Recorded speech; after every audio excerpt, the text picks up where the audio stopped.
वन्दे पशूनां पतिं वन्दे सूर्यशशाङ्कवहिनयनं वन्दे मुकुन्दप्रियं वन्दे भक्तजनाश्रयं च वरदं वन्दे शिवं शङ्करम् ॐ मृत्युञ्जयाय रुद्राय नीलकण्ठाय शम्भवे अमृतेशाय शर्वाय महादेवाय ते नमः।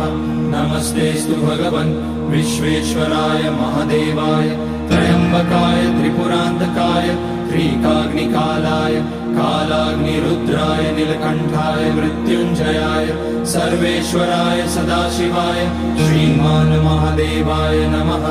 ॐ नमः शम्भवाय च मयोभवाय च नमः शङ्कराय च मयस्कराय च नमः शिवाय च शिवतराय च ॐ त्र्यम्बकं यजामहे सुगन्धिं पुष्टिवर्धनम् उर्वारुकमिव